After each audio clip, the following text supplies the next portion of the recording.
Welcome to the Attitudes of Mastery, Part 1.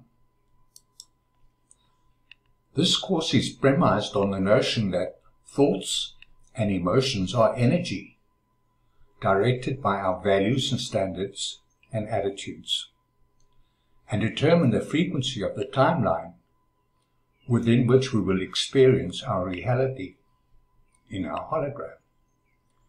So if you don't understand this, we suggest you watch our earlier courses. Now, what is an attitude? An attitude is the practice of conscious thinking and emoting based on one's values and standards and aspirations to be the best version of you that you possibly can be. In our previous courses on timelines and mastering the hologram, we learned how we change our reality and move our consciousness to a higher frequency timeline through our thoughts, emotions, words and actions, values and standards, and through our attitudes. In this course, the Attitudes of Mastery, we focus on our aspirations and intentions for moving our consciousness to a higher timeline and improved experiences of reality by examining our attitudes. In our previous course on timelines, we learned about the timelines of potential, probability, and possibility, and how we navigate our consciousness to a higher potential through our thoughts and emotions, to a higher probability through our values and standards, and then to a higher possibility through our attitudes. Human consciousness has been dulled to low expectations and low frequency timeline experiences. In other words, humans have a penchant to limit themselves, and these limitations we place on ourselves keep us recycling in lower frequency timelines. So how do our attitudes open up new possibilities? Let's take the example of lack. If we have an attitude of lack, we will retain self-defeating thoughts and emotions, words and actions, values and standards. And so we will recycle our words and actions, values and standards to their lowest and lower possibilities. If, however, we begin to practice attitudes of presence, abundance, gratitude, grace, courage, and impeccability, we will lift our consciousness out of an attitude of lack and open up new possibilities. Attitudes work together, and each attitude opens up a new possibility, and together assist us onto higher timelines of possibilities.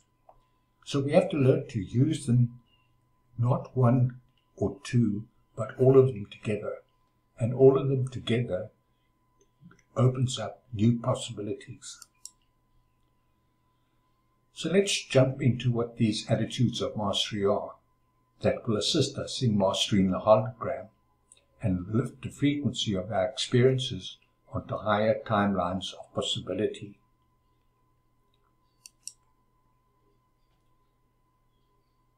Detached engagement.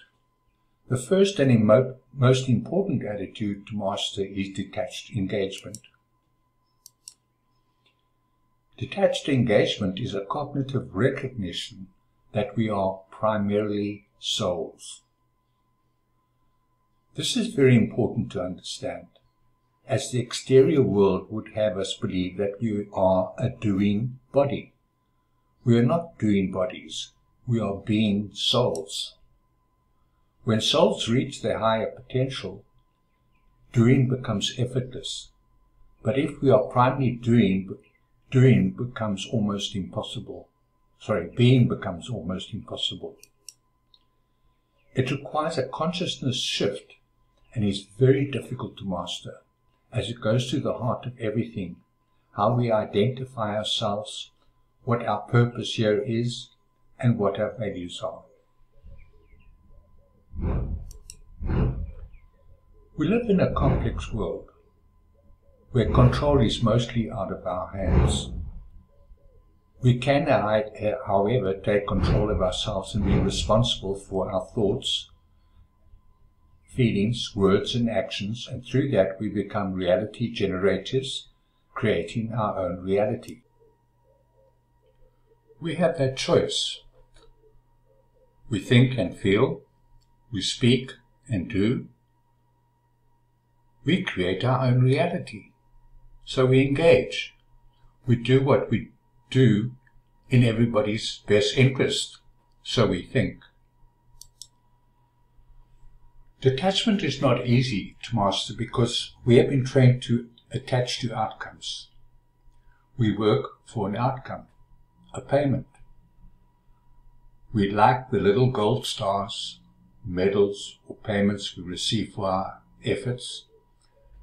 It's a kind of a carrot and stick system. If we succeed, we get the carrot. If we fail, we get the stick. We measure our success or failure by the outcomes we receive. In actuality, there is no success or failure. There is just the being and doing.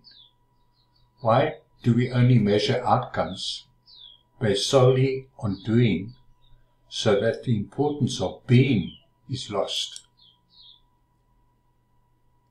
The outcomes are neither controllable or anybody's fault or achievement. Outcomes are just the expression of the being and the doing. In the universe, if you come last in a race, it matters not. You raced, and that is all that matters. In the universe, doing is not done for achievement only. Doing is done because it assists the soul being to be creative and refine their souls, irrespective of the outcome. Doing the right thing, not doing things right.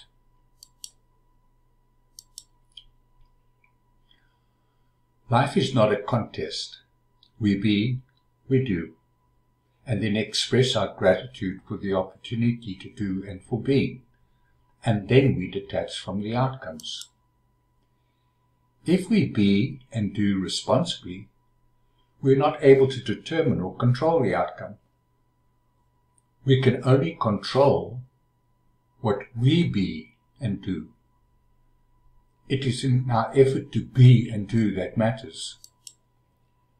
We can only control what we be and do. It is only our effort to be and do that matters. The outcomes are neither controllable or anybody's fault or achievement. Outcomes are just the expression of the being and the doing. We are so attached to outcomes here, and it is all related to our external reality. We are used to the stick and carrot system here, and it is very difficult to detach from it. But it does not matter. If you be, you have a right to be. Your being gives my being meaning. If I was alone on this planet, my life would have no meaning and would not have the same meaning. We all give meaning to each other through our being as well. Outcomes don't matter may sound a bit like a riddle, but detached engagement will challenge everything we believe in or know. It is the reverse of everything we know here. But if we can get our heads around this, we will open gateways to higher frequencies of potential, probability, and possibility. That was explained in the timelines courses. Our attitude is the lens through which we focus our attention and consciousness that produces an energetic response from the universe. It is a response and a free will choice in the way we interact with waves of energy in the universe and invite those waves of energy into our own manifest reality.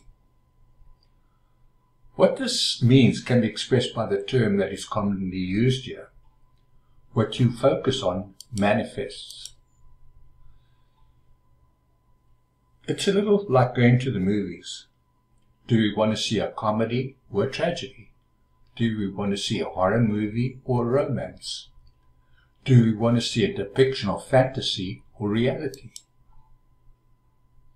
Do we want to create our own movie, or are we content with the movie that others have created for us? We choose and create our own movie we want to see through our attitudes. As I said, attitude is a choice. One can choose to have attitudes that invite unintended consequences not of our choosing, or we can begin to explore the vast landscape of potential, probabilities, and possibilities. Attitudes are not just words and feel-good literacy. Attitudes are energetic forms that create responses from the universe. That is a more of universe. In other words, the universe returns to us more of what is in our thoughts and feelings, which when combined create attitudes.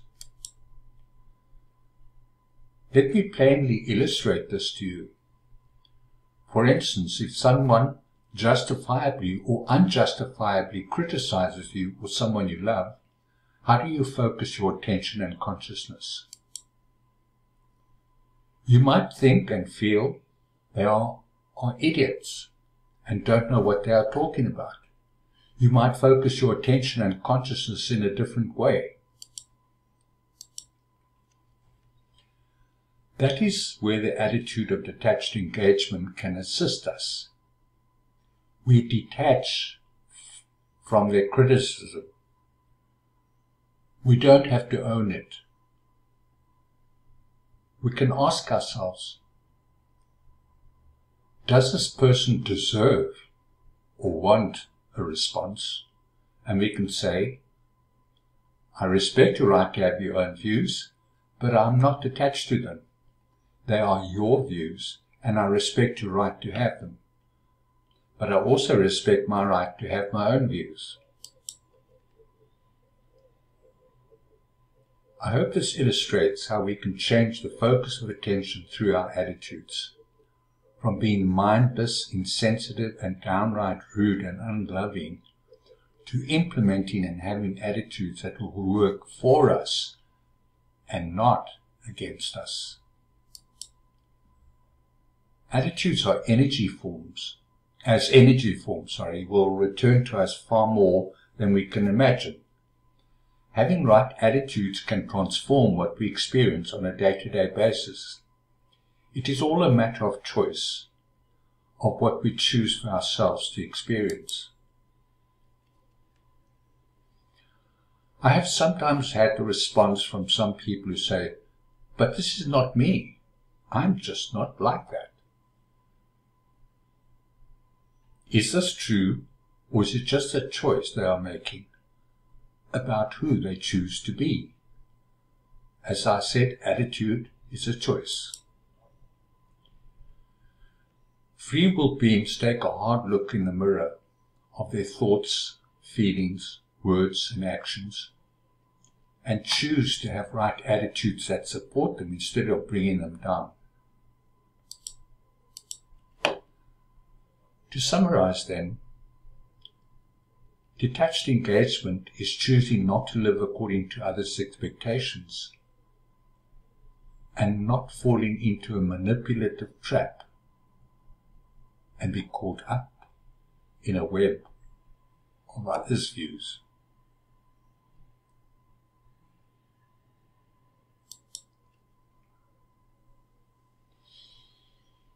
Love. Here is the second, but probably the most important attitude, together with detached engagement. The attitude to have, and that is love. I never really understood love as a concept here. It seemed to be mixed with so many other things, like sex and other concepts of material and paternal love, relationships, etc. It was really confusing to me. We love animals, yet we eat them at the dinner table. We love the sky, but fill it with pollutants. We love the sea, but we pollute it too. As a kid, I was generally confused, and as an adult, I gave up trying to understand this. When I learned the energetics of it and how it works in the universe, it made a lot more sense.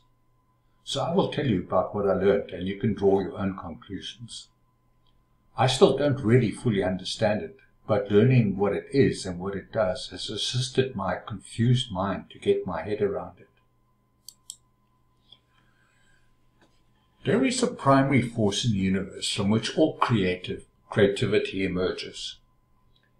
It is the first cause energy, because it splits into two, creating magnetic and electric energy, and from this first split, conscious souls are derived.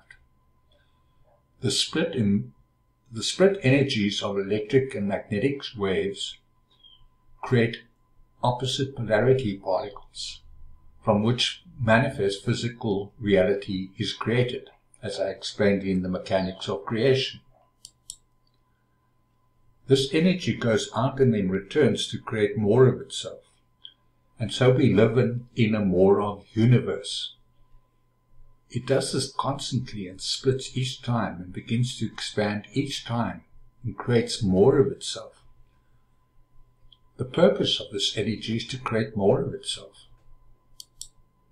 As it does so, it creates subharmonics of itself, like in musical notes or light spectra. Each subharmonic is an expression of the first cause. It is an eternal creative energy that creates all manifest forms. We experience this energy force here and call it love. Love is the intention of this force, but we should understand that it splits into subharmonics, ranging from love all the way down to its opposite, that is fear. Love cannot be differentiated because it is so powerful.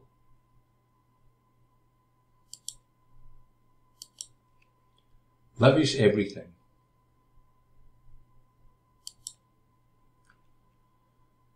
Now I'm going to tell you something that is going to challenge all your perceptions. Love creates all things, even hate and fear. They are just subharmonics of the same energy that creates everything. This may seem unacceptable, but love also created free will choice, so that conscious beings could choose their own instrument to play and the tune that they choose. They can choose whatever timeline they wish to be on. We can be in low-frequency timelines or high-frequency timelines. In the end, love is a choice we can make. It is not something that happens to us. It does happen that we feel love, but we still have a choice. This gets back to the first attitude I posted about detached engagement. When we love without attachment to the outcome, we are able to transcend being in love to being in love, to being love. It is unconditional and expects nothing in return. There is a major difference here. When we love as being love, without attaching to the outcomes, and love itself is the outcome, we begin to overcome our nihilistic understanding of what it is to love.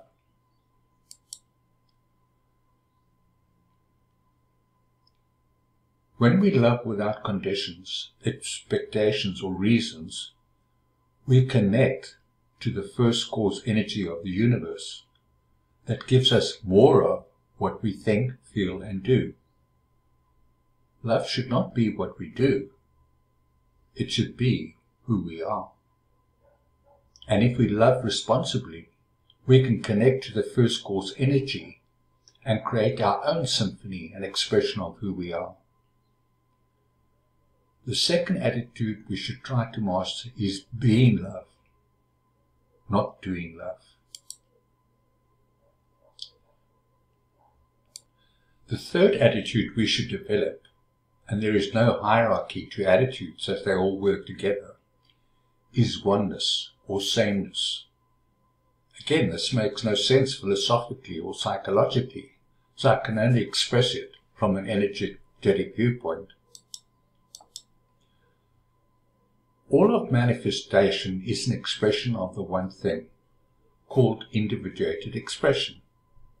This is how the universe works. Everything and everyone is energetically connected through the wave fields.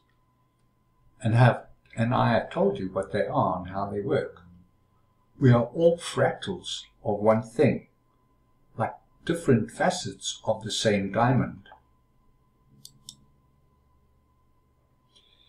Humans suffer from a delusion that we are separated from God, each other, and all the other living expressions around us.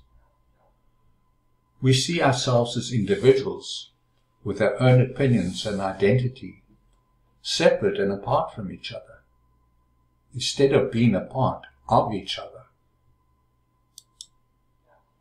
We create hierarchies in our mind that separate us from each other, and we create lords who lord over us, and we strive to be lords who lord it over others. Humans create the centrist notion that we are the center of the universe and all things, and have a right to rape, pillage, and destroy whatever we choose. Because we are our own lords, we enter and indulge in a system that makes some greater than others or some lesser than others. We all want to be the top dog. This entire notion of separation is from the pit of hell, and we should be outraged by it. And because of our compliance to this stupidity, we feel we have the right to kill our enemies, even though we create our enemies in the first place, because they are no different from us, and it is us who create these differences. We choose to be the enemies with our enemies. We can't be held responsible for what others say and do. We can only be responsible for what we say and do. Holding the consciousness and attitude that everything is an expression of the one thing, including ourselves, goes against the attitude of the majority of people on this planet. So holding a consciousness and standing up for oneness is a very courageous thing to do here. It would be crazy to hold the consciousness of oneness unless we knew differently. And for my sins, I do know differently. Being consciously aware that all things are an expression of the one thing, and that they are all interconnected, is not easy, because that consciousness is not prevalent here. It won't propagate and be prevalent unless we, the people, choose to express it. How do we do it? We do it by being consciously aware. For instance, I had an invasion of ants in my kitchen. Instead of buying an insect spray to kill them, I decided to buy a jar of honey and made a small incision in the lid and placed it near the windowsill. For the next year there was a procession of ants in and out of the honey jar, and it was emptied, and when it was emptied, and it was literally cleaned out, the ants disappeared and have not returned. And if they do, they'd be rewarded with a jar of syrup. I enjoyed watching them as I washed my dishes and marveled at their fastidiousness. Are we so different from each other? How does oneness work in the universe? Oneness is not optional in the universe. It is arbitrary. In the universe, it would be ludicrous to suggest otherwise. Yet humans persist with the notion of separation. It is a denial of the experience that we experience and see all around us in nature and the natural order. There is oneness everywhere in nature and the natural order. As I have said, the higher frequencies are all around us. We just have to recognize and acknowledge them and invite them in. We can't do it if we have a consciousness that we are separate from all that is, and that they are some greater or lesser than others. An attitude of oneness is the gateway to all knowing and all knowledge, and the gateway to more symbiotic relationships with each other and the natural order. Here's a beautiful song written by Sam Gain, and it's called We Are One. So we're going to have an interlude now while we listen to the song.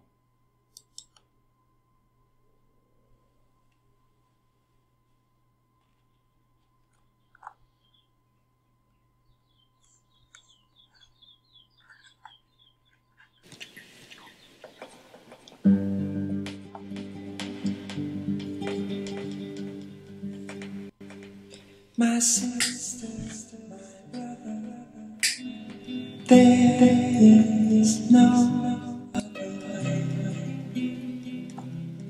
We are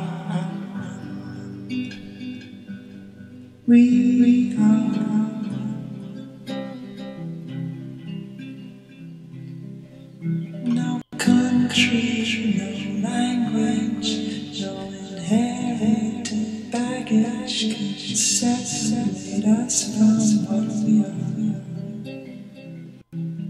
We are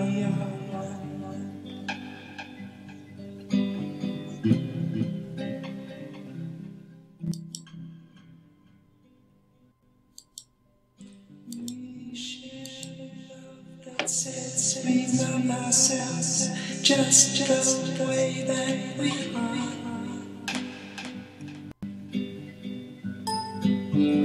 Finding the right recipe that comes from the divine.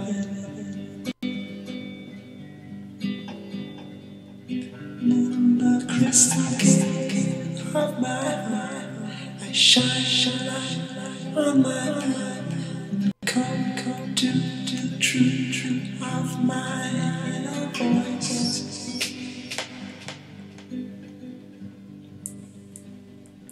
My sister, my brother, there is no other voice.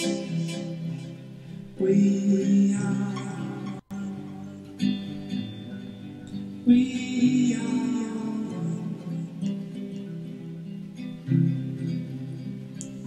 no country, no language, no inherited baggage separate us from what we are. We are. We share the love that says we love ourselves just the way that we are. So we are finding the lightness of being that comes from the divine.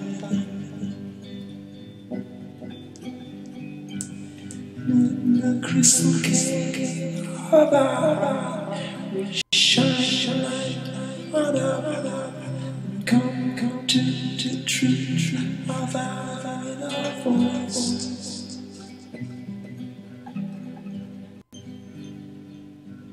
My sister. Here's a video where best-selling author Dr. Wayne Dyer explains how our attitudes determine the experiences we will have in our lives. My very special guest today is Dr. Wayne Dyer. Dr. Dyer began his career as an author in the early 1970s, traveling the country and selling his first book, Your Erroneous Zones, from the trunk of his car. That book went on to sell more than 30 million copies and became the best-selling book of the 1970s. Despite a childhood spent in orphanages and foster homes, he has overcome many obstacles to make his dreams come true. Today, he spends much of his time showing others how to do the same. As an internationally renowned author and speaker in the field of self-development, Dr. Dyer has written more than 30 books, 18 of which have been national bestsellers. Several of his books have been featured as PBS specials, raising over $150 million for national public television. So you say that if we change our thinking, we can change our lives. And I'd like to know when and where you learned this. Oh boy, this goes way back. I grew up in a series of foster homes and orphanages when I was a little boy.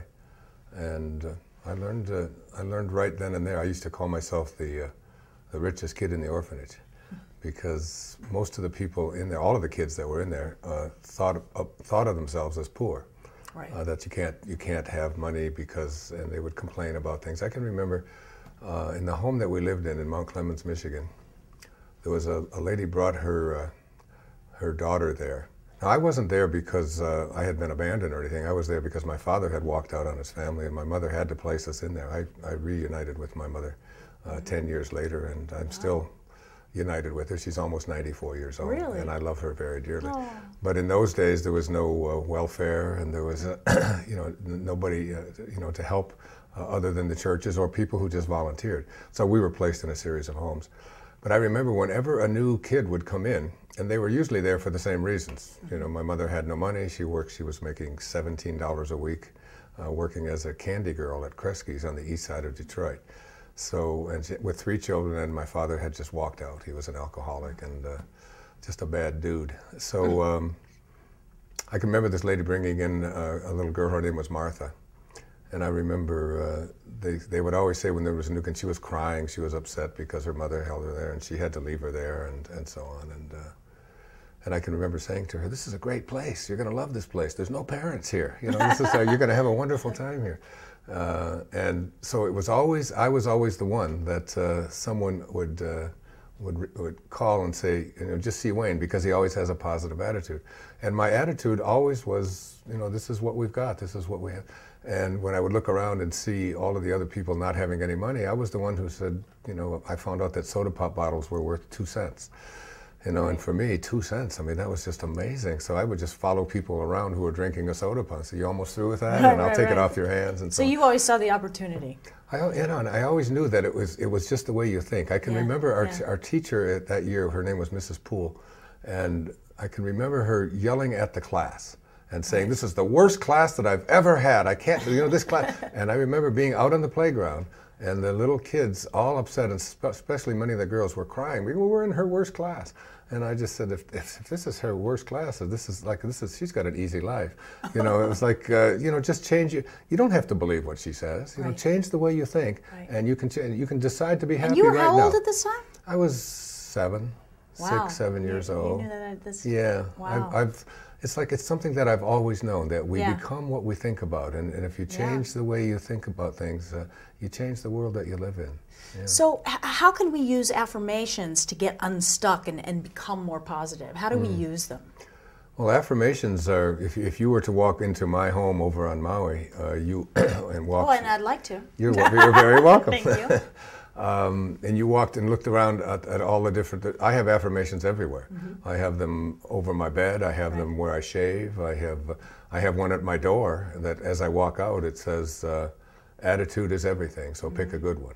Yeah. You know, I have one on my in the car, right as I look at it every single day, right on the dashboard, and it says, practice aloha.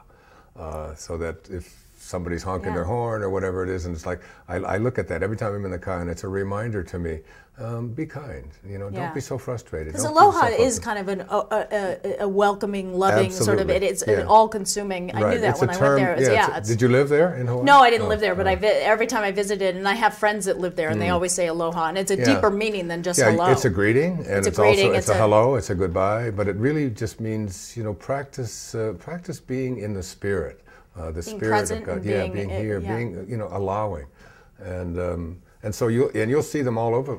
You'll see them on the, you know, on the cupboards, and that's wonderful. You know, my kids. Would you say there was one affirmation that we could all use to change, you know, to move towards our dreams right now?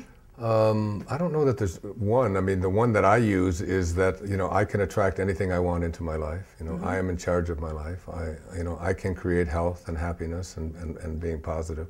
I just remind myself of that over and over and over again until it just becomes a way of being. Because an affirmation is just sort of a beginning step. It's a way of allowing yourself to retrain your mind to create the habit that we have, that things aren't going to work out and things are terrible and I can't. That's like old programming. Yes, correct? it's all it is. It's just habitual thinking, you know. And one of the great poets, Wordsworth, said that habits rule the unreflecting herd. You know, it's like you become part of the herd that doesn't reflect, and you want to change those habits. Yeah. What would you say is the key to living an inspired life, since you seem to be living one? I think probably the most important thing about being inspired is to understand what the word inspired means. If you break it down, it's in spirit. And it's like a recognition. I think the most significant thing about it is that you begin to realize that who I am is not a human being here having a spiritual experience, but it's really the reverse. That who I am is a spiritual being, an infinite spiritual, invisible being, having a temporary human experience. And the key to living an inspired life is to always come from that place. In Excuses Be Gone, in a recent book of mine, I talk about living from a place of awareness. And awareness is thinking like God thinks. Like we all come from a source, every single one of us, and we all return to that source. You know, T.S. Eliot said, we shall not cease from exploration, but at the end of all of our exploring will be to return to the place from which we originated and to know it for the first time. And he was speaking about death. You know, it's like ultimately you're going to return to the place from which you originated. I take that to mean that if you return to the place from which you originated, you don't have to die to experience that. You can live in spirit. And when you see yourself as a spiritual being, having a temporary human experience, and everything is ongoing. Everything shifts. Everything changes for you, and you begin to recognize that there's absolutely nothing that you can't do. I mean, in the New Testament, there's a wonderful line of Jesus. He says, with God, with Source, with Spirit, however you want to call it, all things are possible. And I always ask an audience, what does that leave out? You know, that all things are possible literally means all things are possible. So whatever it is you'd like to attract into your life, whatever you'd like to accomplish, whatever you'd like to do in your life, if you start from a spiritual place, a place of all things are possible, if I return, you know, and get to that place, and then I begin to visualize it, and I begin to use my imagination, because everything that we see around us, everything in this world, was once imagined.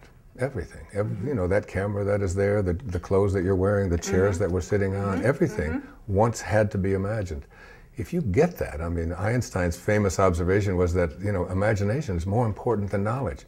if you can learn how important your imagination is, and that's where your spirit is, in that place, and then once you go to that place, in what it is you'd like to attract into your life, you're coming from a spiritual place, absolutely nothing is impossible. Yeah. Yeah.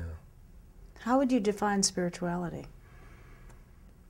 I think it's, again, Einstein was one of my heroes, and you know, they asked him about quantum physics and all of these technical questions, and I remember him saying, he said, they're just details. He said, I'd like to really learn to think like God thinks. I think, I was down in Australia a couple of years ago, and I was on a show there, the Tonight Show down there in Australia, the equivalent of the Tonight Show here. And the woman asked me, what is your mission?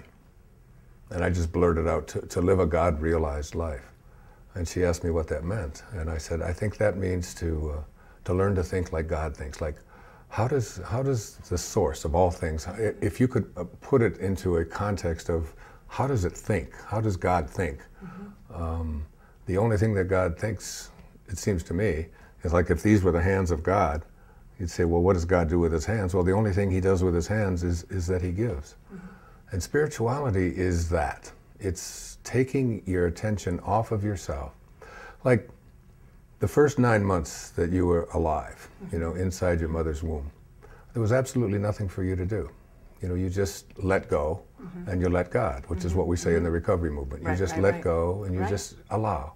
And you can't interfere with the process. There's nothing, you know, there's an invisible intelligence that is allowing this growing fetus to have its nose show up, its heart starts beating in 1 second, and after 9 months it comes out and we look at this beautiful little creature and we say, great work, God, we'll take over from here.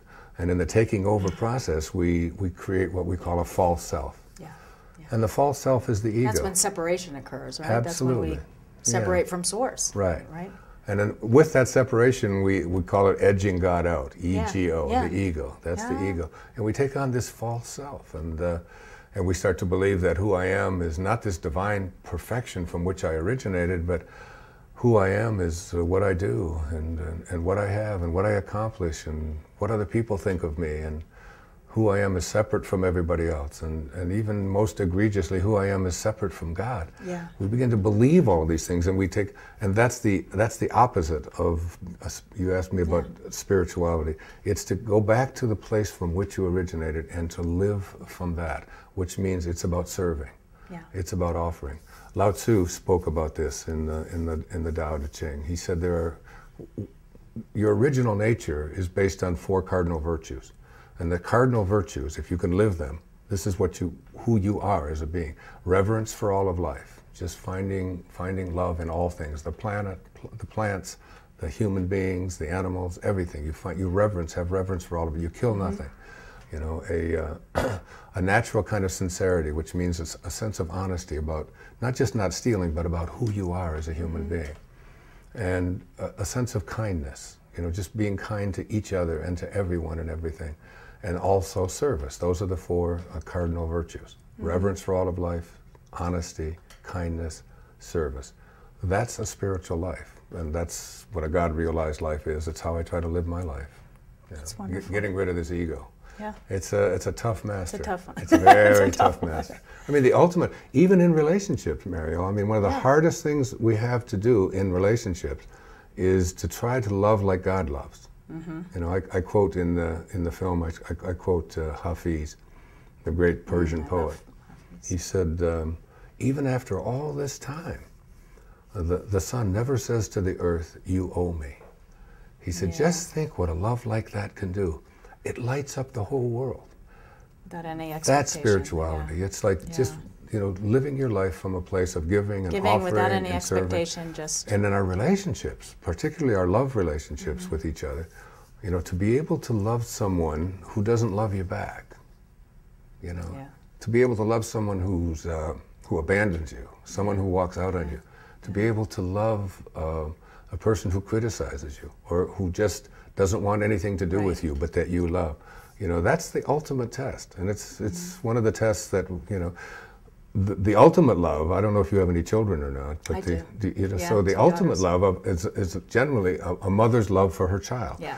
because that's the God kind of love. That is. You don't look at that child who's crying and screaming in the middle of the night and say, you know, what do you think you're doing, and you're bothering me and all of that. You just offer them. You just you take that child, you put her to your breast, you feed them, you hold them, you comfort them, and if they cry 24 straight hours, you still do that. Yeah. It's like, and they don't have to love you back. They don't have to do anything. Try to take that kind of love and apply it in our relationships.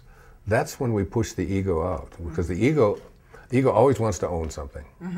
It always thinks that, I'll tell you. Always wants to be right. Right. It wants to be right, and it wants to own things. I'll tell you a great story. My friend David Simon told me this story.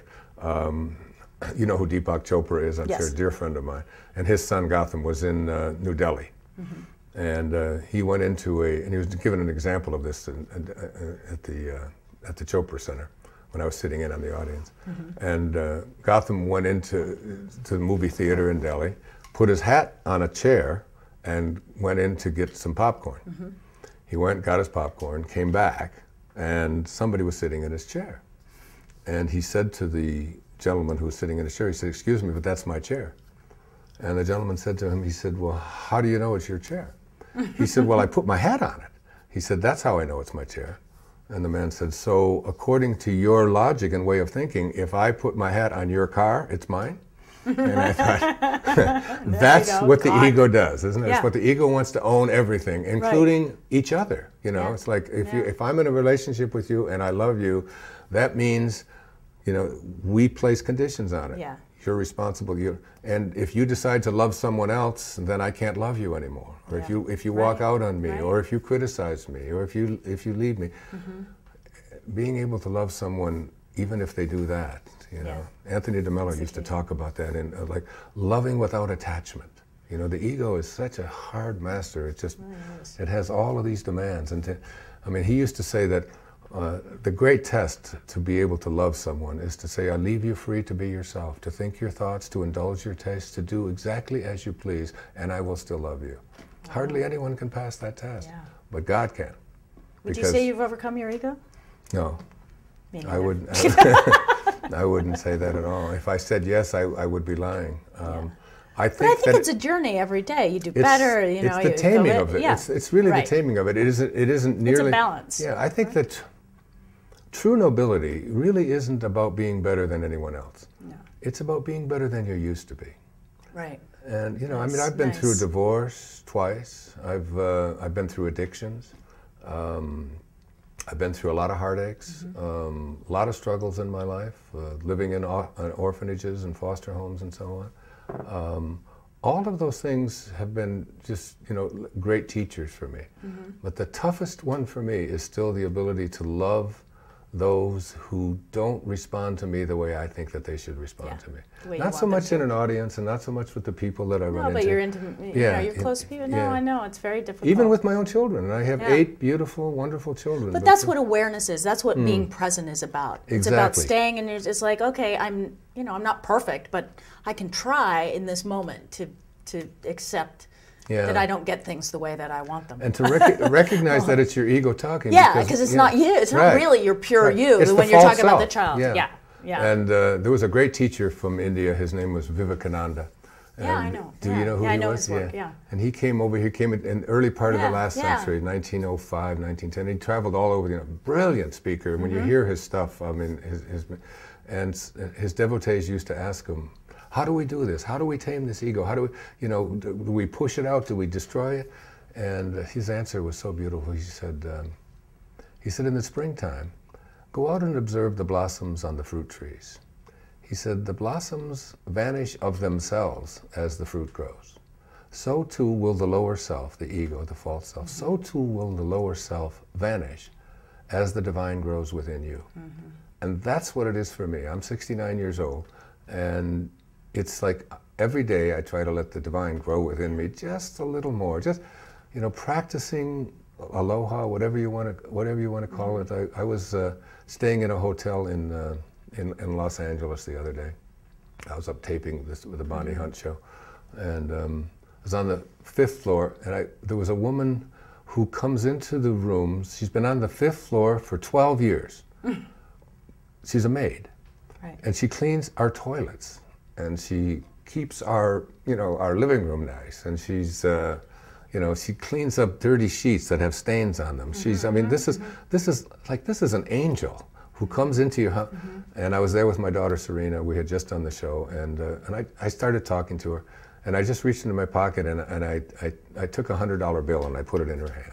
My God, you would have thought that I had, given her, the keys to the kingdom of God. I mean, she was so great, and we were there for 2 more days. She left gifts in my daughter's room and in my room, and she, brought me a picture of her daughter, and she's from El Salvador, and she had just lost somebody in some flooding that had just taken place there, and it was like, opened something up. That's letting the divine grow within you, finding, and it isn't the $100. I mean, a lot of you watching can't afford $100, but you can afford, you can think a nice thought. It's just like somebody. You can say a kind word. You can say, and so many people forget to say thank you to people that serve. Or the people that are begging at the, with their brown signs up on the side of the road. You don't have to give everybody who's standing there asking you for money.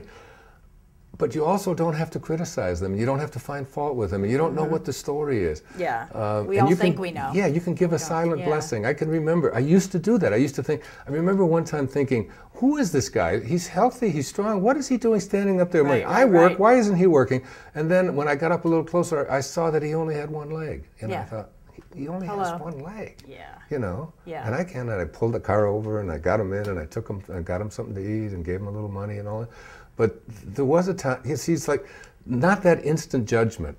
That's it's like letting, that's what Vivekananda meant. Let the divine grow within you, and it's like you're a vessel, you're a container.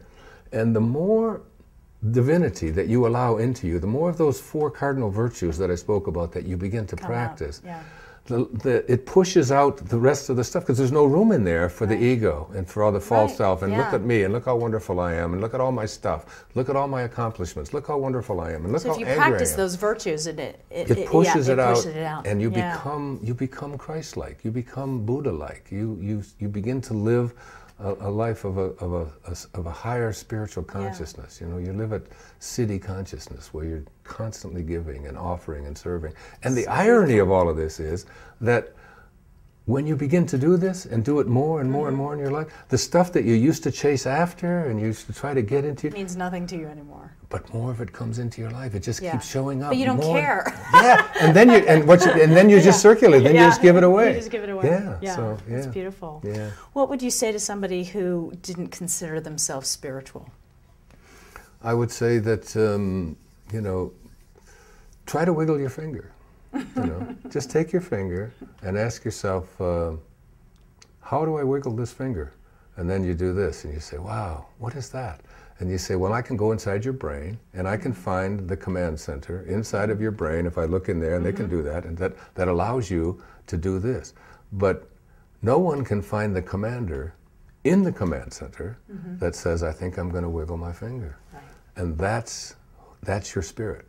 That's your thought. That's invisible. That's an invisible message to your finger to say, wiggle for me. Right. You can't find the connection. No one can find it. There's nothing there. It's like, what is this stuff? You can look inside of you.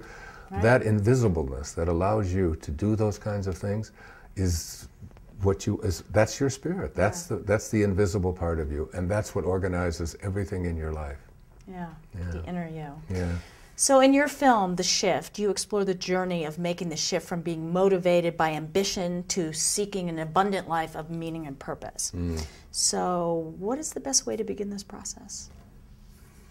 I think we've been talking about it all along here. I think the best way to begin it is to recognize who you truly are, your true essence. I'm writing a companion book to this movie, it's called The Shift, but it's called there's 4 chapters. From is the first chapter, ambition is the second, to is the third, and ambition is the fourth. And so it's the journey that all of us take, Mario. It's the journey from, where did we come from? And you begin to look at, not my parents and all of that, but from a quantum perspective, from a spiritual perspective, that the particles, quantum physics teaches us that particles do not come from particles. That it's the, you know, Jesus said it, it's the spirit that gives life. Find your spirit. It's that quantum leap. Yeah, and then ambition becomes the part of our life when we take on all of these things. I am what I have, and I have to accomplish more. And, and then two is when you begin to see, if you start here, and you start heading this way, away from your original source, away from your source, then you have to someday make a U-turn, which I've had to do. And as you make a U-turn, you start coming home. But you don't have to die. You come back to your spirit. And then meaning is when you're living here. And I think that if everything that's in that invisible drop of human protoplasm, that tiny little speck of human protoplasm that began you, you know, where you can see a trillion of them on the head of a pin, but everything you needed for this journey that you have, the color of your eyes, the aging process, all the things that are happening to us, if everything that we needed for the physical journey is in that speck, then so was everything that we needed for the rest of the journey as well. Relax, let go, lighten up, practice non-interference, see God in nature, find your true self in the joy of the miraculousness. I mean, Rumi said, sell your cleverness and purchase bewilderment. Get into a state of just awe and bewilderment about everything. That's childlike. That's childlike. Exactly. And that connection to nature, that's my that's where God, that's what Lao Tzu taught. That's what Lao Tzu taught in the Tao Te Ching, that God is really in nature. In nature. It's not some religious thing that, because the God that most people think about is a God of the ego. It's just a God. Separation. It's all, you know, and it's a God of revenge. It's a God that gets even. It's a God that knows how to heal you, but withholds it from you. But only if. Only if, and if you pay and buy indulgences. This is just a God that we've all created out of our own egos. The God that I'm speaking about is that which allows everything to be, that just does nothing but offer and asks nothing in return. Well, it's like you were talking about the blossom, which is such a beautiful, beautiful image. When did you first fall in love with movies? On the east side of Detroit, at the Vogue Theater on Cadju and Harper. There was a little club in there that you could go there for 12 cents on Saturday afternoon and see 2 movies and cartoons and be a member of the, I don't know if you remember this, but the Roy Rogers Writers Club. And I was a member of the Roy Rogers Writers Club, and I used to go in there and I had a friend, I say little, I mean he was much smaller than me. In the 8th grade, his name was Joe Fiore. And he used to take me down to the Fox Theater in downtown Detroit, and we would, you know, he got so excited about movies and watching them and so on, And I started watching them on our little Admiral television, our little black and white television set, when I was just a young boy. I love movies. That's great. What does spiritual film mean to you? And what are your most favorite films about transformation? Well, aside from your own. Yes. I love, you know, one of my very favorite movies was just recently a spiritual cinema monthly selection, whatever it was. It was called Deja Vu. Yes. With Vanessa Redgrave. Yeah. That film just blew me away. Yeah. I mean, you know, any film that has chase scenes in it, or has violence in it, or guns in it, and so on, I don't really... You turn off, I don't even go to them. But like that film got me really thinking about the possibilities. If any of you haven't seen that film. Well, I think that's the wonderment of a great film like that, is that you begin to think, oh, there's this possibility, which that all things are possible, and you can make anything happen. Do you think that films can be used for social change? Oh, absolutely. Yeah. See, one of the reasons I did this film, The Shift, was because I've heard that 10% of the people in our country buy almost 100% of the books, something like 97, 98% of the books, which means that approximately 85 to 90% of the people never buy a book. And I've written lots and lots of books, but those same 90%, right? Those same 90% of the people, they go to the movies. They go to the movies. So I thought. Well, I remember, because it was brilliantly done, because I remember seeing the promotion on the internet for months, or maybe a year prior to it coming out, and it was very intriguing, and there's just great people in it. Michael Bourgeon is a great director, and Portia de Rossi, I mean, and Michael DeLuise, Dom DeLuise's son. All of the people in this film when I was asked to do the film, I did the film at the age of 68, which meant taking on a whole new career. because I don't take direction well, and I speak like I'm speaking now in front of an audience. I don't use notes. Right. But when you Comes do a from your film, heart. as you know, having been in films, you do the same thing over and over and over and over again. Yeah. And I just decided that this was something that I could do. I just, one of the excuses I didn't want to use is I'm too old to learn this, or you can't teach an old dog new tricks. You can teach an old dog anything, Yes. you know, and so. I'm sure you were still spontaneous or, you know, anyway. Well, I so. insisted that it be professionally done, and I didn't want, because I've seen a lot of the movies that are called spiritual movies, but the quality is just not there, and there's people trying to be actors and they're not, and so on. I wanted it to be a polished, professional film. Good for you. And my goal was to have 10 million people watch it. And I know that will happen. And it'll happen. Once you see 10 million in America is pi. Do you remember pi when you were in geometry? Yeah, 3.1416. If you can get 3.1416% of a population to align, all the rest fall into place, it's the 100th monkey. They all begin to align. That's right. So for me, if 10 million people watch The Shift, we can make a shift not only in our country, but on our planet as well. And that's why I'm happy to have the film as part of spiritual cinema, because it's another whole bunch of thousands of people who watch it, tell other people to watch it. Well, you've inspired the whole spiritual cinema circle, you know, fan base. They're totally turned on by the films, and that's wonderful. That's great. What films do you think have made a positive impact on society? Well, I remember, what was who was the guy that ran all the way across the country? What was? Forrest Gump? Forrest Gump. Right. Forrest Gump was one of those kind of films that made people look at people who we call special needs and see the beauty and see the joy in them. I think the film about what Tom Hanks was in about the D-Day. Saving Private Ryan. Yes. I think that film transformed my brother's life. My brother Dave was in Vietnam, was a Bronze Star winner, and saw such horrible violence. He was a medic there, and he saw hundreds and hundreds of people, and he had never talked about it for 30, 40 years. Never talked about it. He was just so bogged up inside, you couldn't get a word out of him. Yeah. He now has Parkinson's disease, and so many of those people of that generation weren't allowed to really speak about, you know. And he said, "That's what it's like, Wayne. Yeah. That's what it's like."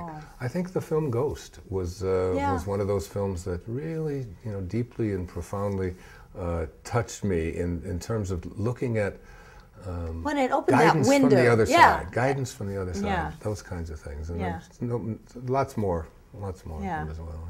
So what kind of films do you think young people should see, and why? Well, I think young people should see films that, I don't like to use the word should, but I don't either. But I think young people can benefit greatly by films that give them sort of an expanded view of what is possible in the world, instead of so much of what we think young people want to see, which is you know, a lot of silliness and a lot of violence, and a lot of obscenity and so on.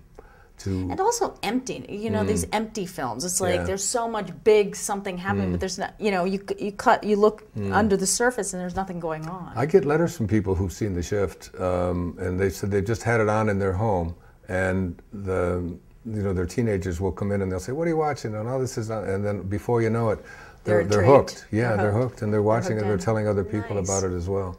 Nice. So I think if it can just expand your consciousness and I think film can make a huge difference in transforming the world. I really do. Yeah. Well, you've kind of answered this question, and you've sort of made this film, but I'm going to ask it anyway.